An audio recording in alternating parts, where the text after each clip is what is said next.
Halo, selamat malam. Kembali lagi di segmen Ngobrol Meki. Ngobrol menyatukan kita.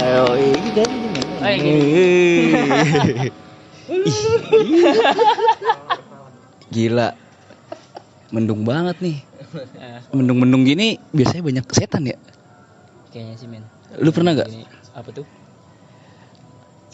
Hah? Apa? Jadi kita ceritain aja setan mumpung suasana lagi begini nih, mendung-mendung serem gini ya. Lu pernah ngeliat ini gak? Kejadian mistis lu selama hidup? Gimana? Kalau kejadian mistis mah pasti ada aja ya. Yang namanya juga kita kan hidup di lingkungan apa namanya? Lingkungan setan? Lingkungan setan. Pasti ada aja men. Kayak semacam gue ini waktu kecil ngeliat kayak apa? Kuda liar. Tapi kagak ada orang. Bukan janda liar? Bukan. Kudanya itu men apa kabur. Oh iya bang, gue mau nanya nih bang, lu kan kayak ngerti gitu ya masalah-masalah kayak ngeliat-ngeliat alam-alam lain ya. Itu kalau manusia ngelihat setan, itu emang setannya yang mau nunjukin apa emang mata batin kita kebuka bang kayak gitu bang? Buka masker dulu ya bro. Oh, enggak, Oke. enggak. Jadi gini, kalau menurut gue pribadi pengalaman, ketika setan itu wujud, jadi ada dua versi. Yang pertama itu karena dianya yang mewujudkan sendiri, dan kedua karena orang itu yang punya mata batin atau mata batinnya terbuka, makanya bisa terlihat seperti itu bro. Ya pengalaman gue sih lumayan banyak kalau untuk masalah kayak gituan gitu. Ceritain dong bang, salah satu atau salah dua? Nah, Salah tiga jauh. oke, itu kayaknya Jakarta Barat sama nih. Jadi gini, kalau waktu itu gue pernah ada temen, ya kan. Temen gue itu ya, gue lupa namanya, inisialnya L lah. Dia kan minta, inisialnya A, maaf. Agung. Bukan, Alpat namanya. Gue inget dulu zamannya dia sekolah, kalau nggak salah dia SMA atau STM lah gitu. Dia datang tuh ke rumah, bilang minta tolong, bang, lagi rawan tawuran nih, gitu kan. Terus dia bilang nih, ada nggak sih bang, kayak misalkan ilmu-ilmu segala sesuatunya tuh sebenarnya ada gitu loh. Dan yang cerita-cerita zaman dulu itu benar gitu, itu nyata. Cuma mungkin di zaman sekarang udah jarang orang yang benar-benar menguasai gitu. Nah teman gue itu mintalah syariat gitu, minta tolong. Nah si A ini akhirnya yang namanya temen kan, kita niat juga mau nolong ya kan. Gue kasih deh tuh caranya. Gue suruh tirakat dia, puasa segala macem. Cuman emang gue udah tahu dia bilang buat jaga diri. Coba gue udah tahu mungkin dia buat tawuran juga kali kan. Akhirnya nggak gue kasih tuh doa buat kena setan. Tapi gue maaf, maksudnya nggak gue kasih tuh doa buat kebal. Tapi syariatnya ilmunya gue kasih buat kena setan. Jadi itu nyata. Jadi pas udah 3 hari gue tanya sama si A temen gue. Misalkan si A lah, A gimana? Apa yang lu rasa gitu kan? Enggak bang, belum. Oke, hari kedua gue tanya lagi, apa yang lu rasa A? Dia malah bilang, bang kok gue malah ngeliat setan. Oke bro. Malah dibikin lihat setan bang ya, bukannya kebal. Bukan. Jadi karena gue udah tahu dia buat tawuran, gue kasih aja buat ngeliat setan. Anjir ya, parah. Jadi Bang Regi kan ngerti kayak gitu-gitu ya. Gue minta sama Bang Regi, bang, gue bagi doa ini bang, biar gue bukan kebal sih, maksudnya keselamatan gitu kan. Apa namanya? Jadi biar bisa tawuran gitu, biar aman gitu. Sama dia dikasih, gue suruh puasa, gue jalanin puasa gung. Serius gue puasanya, baca doa serius. Pas hari ketiga gue puasa, gue malah ngeliat alam lain anjing. Kata gue, lah bahaya nih nutupnya gimana ini? Gue jadi ngeliat setan mulu, banyak banget sialan. Gue bilang, wah udah gue gak jalanin lagi gue. Udah gue gak minta-minta lagi.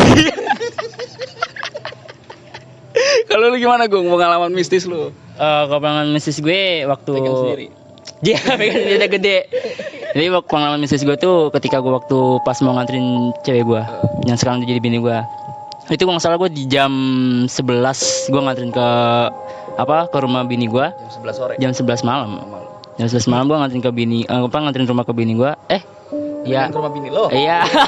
Nah terus gue lagi ngobrol dulu lah sebelum dia balik.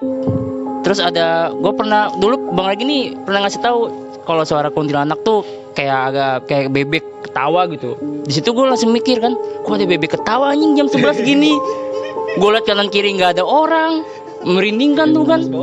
Atas bawah yang bawah berdiri.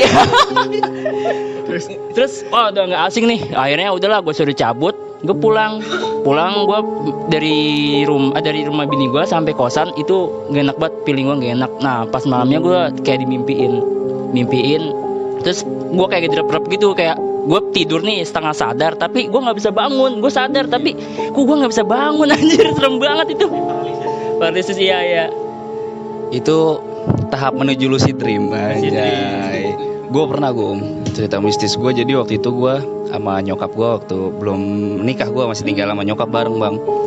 Jadi jam 9 malam biasanya kan kalau bokap gue pulang ketok-ketok assalamualaikum gitu. Ini enggak bang, ketok-ketok doang. Pas kebetulan ada tante gue situ nginep. Tuh ayahnya pulang gitu, kelihatan badannya tapi pada belakang gitu bang, nggak ada pintu, ada belakang. Nah pas nyokap gue yang buka pintu nggak ada. Bokap gue kan nggak suka bercanda ya. Kata tante gue, bercanda nih ngumpet nih gitu, ngumpet. Enggak, ayahnya nggak suka bercanda, dicari. Emang nggak ada bener. Terus pas ditelepon katanya masih di kantor lah. Tadi siapa gitu? Ketok-ketok, serem juga ya. Udah lama sih waktu itu. Waktu ini di kebun ya. Kebun juga adik gue maghrib bang. Nengok kebun ngapain ya? Ada pala gitu. Emang adik gue bisa ngeliat waktu kecil. Kayaknya emang ada keistimewaan katanya sih, kata orang pinter, sebelum ditutup dulu. Terus nyokap gue pengen ke warung nih malam-malam ya. Itu dia nggak mau ngajak adik gue bang. Karena pernah sesekali kan depan rumah gue ini ada pohon rambutan ya. Sama adik gue nanya ke ibu gue, mah itu apa? Kok orang main gundu malam-malam mau? Nyokap gue langsung masuk aja di ke warung. Udah nggak usah ikut-ikut lagi kata gitu. Main gundunya di atas pohon lagi ya. Terus gimana nih bang, cara menyikapinya kalau kita lagi ngelihat makhluk yang menakutkan gitu? Itu kan jatuhnya nanti sugesti ya. Menurut lu gimana bang menyikapinya? Nah kalau menurut gue pribadi sih, masalah kalau misalkan kita ngelihat ya, sebenarnya gini, kan ada dua tadi. Jadi makhluknya sendiri yang mewujudkan karena energinya sudah saking kuatnya bisa berwujud. Jadi yang kedua lagi manusianya sendiri yang punya mata batin dan terbuka kan. Nyingkapinya sih kalau gue bilang ya kalau bisa sih diemin aja gitu. Karena kan mereka kayak kita juga gitu. Misalkan itu ibarat kata kita ngeliat nih, kalau kita ngerasa takut, energi dia makin kuat. Dia makin bisa membesar atau lebih menyerang kita gitu. Ya biasain aja, pura-pura aja nggak ngelihat, walaupun tahu makhluknya itu ngelihat kita gitu dan ada gitu. Itu kayak gitu. Gong, ada lagi nggak lu cerita-cerita mistis lu lagi? Cerita mistis pertama Dan kali gue pindah. lu ketakutannya gimana gitu? Ya ini bener pertama enggak lah, pindah rumah anjir. Ini bener, ini kisah nyata. Waktu pas gue pertama kali gue pindah ke Cilengsi, itu kan rumah perumahan baru tuh. Nah kebetulan banget bokap nyokap gue pergi lah ya kan. Gue di rumah sendirian. Nah gue tidur, emang sih gue emang belum tidur. Gue begadang lah, main game gue begadang. Di satu sisi lain gue juga hanya halusinasi gue doang kali. Pertama kali gue ngeliat sosok kayak bayang hitam ngeliat ke belakang. Cuman halusinasi gue karena gue ngantuk. Lama-lama gue ngantuk berat. Ya udahlah akhirnya gue tidur ya kan. Gue tidur. Nah ini modelnya sama kayak direp-rep gitu. Kayak misalnya gue sadar tapi gue kayak nggak bisa gerak bang, nggak bisa ngomong. Nah lebih parahnya lagi tuh bener-bener berasa kayak ada yang megang-megangin gue. Itu bener-bener berasa kayak tangan sampai sampai ke digerayangi gue. Itu gue ngeliat nampaknya, cuman pas gue merem ngeliat ke bawah, kan gue kan tiduran nih ngeliat ke bawah gini, itu kayak ada hitam-hitam. Beneran kayak megang-megang. Itu berasa banget nyata ya? Iya. Terus gue langsung baca-baca lah ya kan. Lu malah kasum tuh. Salah ya. Setannya makan dong. Setannya malah makan. Iya. Enggak, gue baca-baca kayak surat Surat-surat pendek. Iya, surat-surat pendek. Terus gue langsung udahlah, gue paksain untuk berdiri kan. Akhirnya pas gue bisa berdiri gue kabur langsung. Gue kagak jadi tidur, di situ gue ngopi sampai nyokap bokap gue pulang. Terus nih bang, kalau misalnya rep-rep itu emang kita benar-benar ditindihin ya? Apa gimana sih? Nah gue pengen tahu banget nih, asik. Oke, rep-rep ya. Jadi banyak orang itu rep-rep atau ketindihan lah gitu. Sebenarnya gini, yang pernah gue alami ini nyata, ini real, nggak gue buat-buat. Jadi gini, kan waktu itu gue pernah pelajarin yang namanya buka mata batin agar bisa melihat makhluk halus lah gitu, bangsa jin gitu. Jadi waktu itu pernah mata batin gue udah kebuka, gue sempet juga nih baru pindah ke daerah Bekasi kan, rumah gue yang sekarang lah, dekat rumah nih semua brother gue. Nah pas gue lagi tidur, gue bener berasa kerap-kerap. Gue mau ngomong gak bisa, tapi gue keadaan sadar, ya kan, gerakin badan gue juga gak bisa gitu. Akhirnya gue paksa buka mata batin gue, ternyata posisinya gini, ketika orang direp-rep itu, jin itu bukannya di atas kita, tapi di sekitar kita gitu brother. Tapi kenapa kita bisa kekunci? Karena energinya dia yang besar, seperti magnet ya, seperti itu. Jadi kita nggak bisa gerak. Padahal mah di sekitar kita, bukannya di atas perut kita ngedudukin gitu, enggak. Karena energinya itu besar. Kadang dia mau komunikasi nggak bisa gitu. Seperti itu. Kadang dari manusianya sendiri yang nggak mengerti, nggak kebuka mata batinnya, indra atau simpulatif full gaibnya juga nggak kebuka, jadi nggak berasa gitu. Ibarat kata ngerasainnya cuma anjir kenapa nih ya. Iya seperti itu. Kalau ditindin yang lain kan enak. Iya, tapi Nah ini kalau nggak goyang juga kan? nah itu dia makanya. Iya. Nggak bang, yang tadi gue ngomong tadi kan kasus gue nih, itu beneran berasa tuh tangannya tuh Nah nyentuh gue, itu beneran berasa. Nah itu gimana bang? Kan kata lo kan dia agak jauhan, terus karena energinya karena tinggi lebih besar, kita jadi nggak bisa bangun, terkunci. Nah ini posisinya gue beneran kayak berasa dipegang-pegang. ya intinya gini, jadi lu dikunci dulu, makhluk itu baru ngedekat. Tapi biasanya sih yang gua alamin itu, sepengetahuan gue dari dulu, dia cuma di sekitar kita. Nah gitu. Tapi ketika lu udah berasa kena pegang dan lu ngeliat sendiri, berarti emang udah kepegang lu nya gitu. Mungkin dia mau kenal, apa dia jin berupa jin perempuan suka sama lu, ada yang seperti itu gitu. Ya, kalau misalnya jinnya kayak Luna Maya, Cutari, nggak apa-apa. Boleh? Nanya apa? Sini duduk, hei. Hei, sini ngapain lu jauh-jauh? Sini lewat doang dari tadi. Duduk sini. Lewat-lewat doang kayak tukang nasi goreng. Nanya. Awas lu nanya doang kagak beli. Enggak bang. Itu kan tadi rep-repan ya. Rep-repan menurut lu dari segi kebatinan. Iya, betul. Tapi gue pernah denger rep-repan tuh dari segi medis. Iya, Itu bisa katanya sih ya, katanya karena kita kecapean, jadi peredaran kita nggak lancar itu. Betul. Jadi gini, kalau dari segi medis bisa aja, misalkan benar-benar kalau dilihat mata batin ini nggak ada makhluknya atau jinnya, bisa aja itu sakit medisnya kayak tadi dibilang temen gue ini, itu benar. Jadi contohnya kita kaku, peredaran darah nggak lancar, jadi kita ibarat kata gimana ya, badan kita kurang sehat lah gitu. Jadinya begitu, saat kita istirahat tidur, tiba-tiba kok kaku, nggak bisa gerak segala macam, itu karena peredaran darah kurang lancar. Makanya kalau bisa tiap minggu kita car free day bro. Gitu. Ada olahraga lah ya. Iya olahraga gitu. Medisnya. Betul. Jadi dari segi medisnya itu benar sih. Memang kadang ada orang itu kenapa bisa kaku, ya peredaran darah nggak lancar. Itu seperti itu gitu. Jadi kaku sendi-sendinya, darahnya juga seperti itu bro. Ada juga orang kaku jarang nongkrong ya. Iya. Pas datang kaku diem aja gini. Kakunya itu kaku komunikasi pak. Bukan. Iya. Ada pertanyaan lagi? Gue mau tanya dong, misalkan gini bang ya. Ngomong-ngomong, gue mau bikin kopi dulu ya. Oh boleh. Mama, nasi goreng pedes satu ya. Sorry. Ini bang, gue mau nanya bang, kan ini kisah nyata, emang agak prihatin sih jujur. Itu sebelah kosan teman gue, itu ada yang bunuh diri. Jadi gara-gara mengalami kayak dia kesulitan lah ya, karena kan kita kan tahu lah waktu pas bulan-bulan kemarin kan PSBB banget kan, itu ya lagi lockdown banget. Nah akhirnya dia bunuh diri. Nah yang gue jadi pertanyaan gini bang, itu setelah dia bunuh diri berapa hari kemudian, itu banyak yang ngeliat sosoknya dia itu. Nah kan kalau segi dari agama kan kalau yang udah mati kan, yang udah meninggal itu kan pasti kan dia langsung di alamnya sana. Nah ini kok ada ngelihat orang yang kayak dia gitu bang. Apa sih kecoa? Nah itu gimana tuh bang? Maksudnya? Oke, gue akan jawab pertanyaan dari brother gue nih. Jadi gini, ketika ada orang yang meninggal, tapi kenapa beberapa hari kemudian ada orang yang masih melihat sosoknya gitu? Apakah itu dia atau apa gitu? Jadi gue jawab yang pertama ya. Yang pertama itu bisa jadi bangsa jin. Bangsa jin itu bisa menyerupai setiap manusia ataupun makhluk. Tapi cuma satu manusia yang nggak bisa diserupai, yaitu Nabi Muhammad Rasulullah Sallallahu Alaihi Wasallam, seperti itu. Dan yang kedua itu selain itu jin, itu bisa jadi khorinnya dia. Jadi setiap manusia saat lahir itu itu udah berdampingan dengan khorin.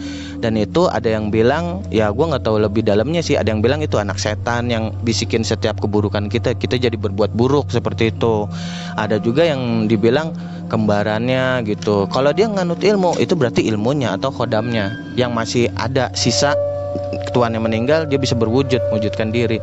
Kalau menurut gua seperti itu, bro, gitu. Jadi tetap manusia yang sudah meninggal, kan saat dia belum meninggal, nih jasad, ya kan, dalamnya ruh.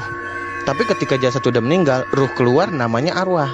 Makanya kalau orang meninggal kirimin Fatihah disebutnya summa ila arwahi gitu. Betul, arwahnya yang kita doakan, seperti itu. Tapi udah ke alam sana. Kalau untuk lebih lengkapnya bisa tanya Ustadz deh. Aneh bukan Ustadz. Iya, takut menyalahi. Kalau aneh kan anak tongkrongan yang kaku. Wah gila, makasih nih Bang ya untuk informasinya. Jadi kita, ya kalau kita mengalami hal-hal kayak gitu nggak panik gitu ya. Iya, nggak usah terlalu dibawa takut lah, santai aja. Mereka juga kayak kita. Memang nih mereka tujuannya itu menggoda dan menakuti. Apalagi kayak gini nih, kenapa banyakan kuntilanak munculnya itu saat gerimis malam-malam. Nih saya jelasin. Ketika dia malam mau mewujudkan ya, tapi nggak gerimis, dia tuh malas ngewujudin atau nakutin orang. Kenapa? Karena kalau nggak gerimis kan suhu badan orang kan panas normal. Dia tuh susah ditakutin. Hawa merinding juga susah keluar. Tapi ketika cuaca gelap gini, gerimis, dia muncul nakutin orang pasti takut. Kenapa pas gerimis? Karena orang udah pasti takut. Karena udah dingin kan, suhu tubuh kita nurun, terus kita ditakutin, makin takut, makin jadi. Makanya mereka lebih senengnya keluarnya itu gitu. Dan satu lagi bro, gue boleh cerita nggak bro? Nah, pas banget ini di tempat ini nih. Dulu gue pernah ngejalanin tirakat. Nggak usah takut bro, nggak usah takut bro. Jadi gini, gue dulu pernah ngejalanin tirakat selama 7 hari lah bro. Ibarat kata, kasar kata kayak puasa gitu, menjalankan suatu ilmu tertentu lah. Nah ketika gue lewat nih mau kesini dari arah sana kan, ini kan lapangan nih belakang kita, di depan kita nih, kalau bisa pada ngeliat. Nah pas gue lagi jalan kayak ada yang nimpuk bro. Tuh akhirnya gue nengok ke belakang, nggak ada orang. Pas gue nengok ke belakang, tapi pas gue itu jalan lagi ada yang megang pala, suruh nengok ke bawah. Gue lihat dong, ternyata batu kali. Itu bener-bener batu kali, warnanya hitam gitu. Nah iya, batu itu. Akhirnya gue ambil lah ceritanya. Nah gue ambil, nggak langsung gue cek apa namanya Pat. Nah iya betul. Jadi gue bawa pulang dulu nih. Gue taruh pagar, soalnya gue sore kan main bola dulu tuh. Nah selesai gue main bola, gue inget, oh iya ada batu. Akhirnya gue ambil lagi. Ya bukannya percaya ya, tapi cuma ibarat kata buat koleksi lah, seni lah gitu kan, batu alam soalnya. Pas gue cek lagi malam, gue coba lihat, ternyata nggak ada isinya. Pas gue lihat juga, masih batu kali. Ya udahlah, besok subuh setelah sholat baru rencana mau gue buang tuh bro. Ya kan, iya. Gue buka lagi dari bungkus putihnya, ternyata berubah. Dia tuh warnanya hitam kayak kaca nako tembus, dan itu dalamnya ada kayak serat rambut. Nah akhirnya udah deh tuh gue simpen bro. Dan waktu itu lucunya lagi, tuh batu aneh sih emang dibilang, tapi percaya nggak percaya ya, tetap kita percaya sama Allah. Cuma itu bukan untuk disembah, cuma jadikan sebagai koleksi aja gitu kan. Karena gue pecinta batu juga bro. Nah iya benar. Nah nanti tuh kita bahas ini dulu bro. Makin panjang bro. Nah udah kayak gitu, nanti gue review deh pokoknya. Nah lanjut balik lagi yang tadi. Gue kepikiran nih, batunya bundar kayak batu kolar hitam. Cuma udah tembus, kok aneh nih batunya. Padahal cuma nyeletuk dalam hati, kalau ada duit 200.000 gue belah, gue bentuk nih di rawa bening pusat batu ya kan. Nah setelah itu tiba-tiba tante gue datang siangnya, dan pas banget dia balik ngasih gue 200. Berangkat gue ke rawa bening kan, pasar batu. Gue belah tuh bro, ya kan. Abis dibelah, kepala gue puyeng, gue nggak tahu kenapa. Tapi setelah itu gue balik sampai rumah, udah hilang deh tuh puyengnya. Nah yang lucunya lagi, itu batu setiap ada yang minta, kan itu 1 dibelah 5. Setiap ada yang minta, itu udah 3 orang, batu itu pasti hilang, nggak awet. Padahal dikunci di loker, dikunci di lemari. Iya bener banget bro. Nah ini nih gue bawa batunya, gue mau tunjukin ke lu semua bro. tapi bukan buat apa, cuma pembuktian ya bahwa yang gaib itu ada gitu di luar logika. Karena sesungguhnya jika Allah berkehendak jadi maka jadi, bro. Itu surat Yasin ayat 82. Sebentar, bro, gua ambil dulu batunya, bro. Lu bawa nih sekarang nih. Gue balik dulu, bro, ke rumah, bro. Oh, bawa. Kirain. Aduh, biasain aja sih, bro. Ini namanya konten bang, usaha ya kan. Bener ya, moga. Ini terkenal ya. ini ngasih pengetahuan juga bang ke yang nonton. Iya, mungkin yang di luar sana juga pasti ada aja yang ngalamin kayak gini. ngalamin hal kayak gini. Iya, benar-benar. Jadi berbagi cerita lah, nambah pengetahuan. Karena kan sebaik-baiknya manusia yang bermanfaat bagi manusia lain, bener nggak, bro? Iya. Kita kasih quotes di sini. Oke, bro. Baik-baiknya manusia adalah manusia yang bermanfaat Bagi manusia lain seperti itu. Nah, ini gue mau tunjukin nih, bro. Ini cincin yang nggak kelihatan ya, bro. Mungkin gue deketin ya, bro ya. Boleh ya? Oh, di zoom ya. Bisa Oh iya, udah. Oke. Aduh, nyesain, bro. Nih, bro. Tuh, hitam Ini ya. Betul, nih hitam. Tapi kalau di center ini tembus ada Serat-seratnya Iya, bang. betul. Nah, ini nih yang putih-putih titiknya ini muncul sendiri nih. Tadinya nggak ada, banyak. Udah ya, bro. Udah. Takut hilang, bro. Mahal. Itu lu simpan bang dari dulu pas lu nemu itu ya? Iya. Jadi gue simpen dari awal nemu di situ di belakang. Kalau ke sini situ di tempat kita lagi buat video ini. Ya itu di situ. Nah di sini ibarat kata gue nemunya di situ. Udah gitu ya hasil dari tirakat batin gue juga. Cuma tetap gue percaya Tuhan dan sembah Tuhan lah. Jadi intinya cuma buat koleksi aja seperti itu sih. Jadi kita boleh percaya tapi tidak menyembah gitu. Karena kan Allah menciptakan segala sesuatunya, nggak ada yang sia-sia. Contohnya batu, pasir. Lah pasir buat apaan? Coba lu kumpulin struk, bisa buat bangun rumah sama masjid, ya kak? Iya betul. Oke bang, makasih untuk Sama-sama, bro. pengetahuannya ini ya. Ini pasti yang nonton juga pasti pernah bertanya-tanya, oh gue dulu pernah kayak gini nih, cuman dia nggak tahu gitu. Mungkin juga kita nggak ada tempat buat cerita ya dulu. Kalau gue dulu untungnya ada Bang Regi nih, kalau masalah-masalah kayak gitu, gangguan-gangguan apa gue bisa cerita ke Bang Regi ya. Oke, makasih untuk ngobrol Meki pada malam hari ini. Oh apa? Iya, serem ini, lumayan maksudnya. Ya kita jadi bisa tahu ntar ke depannya gimana kan. Cuman semua tempat pasti ada yang namanya makhluk-makhluk kayak gituan. Enggak. Kesimpulannya apa bang dari semua ini bang?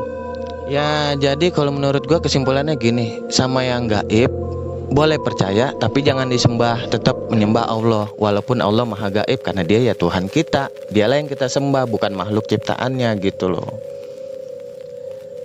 Oke, semuanya terima kasih udah menyaksikan Ngobrol Meki. Sampai jumpa kembali di episode selanjutnya. Ngobrol Meki, ngobrol menyatukan kita. Thank you.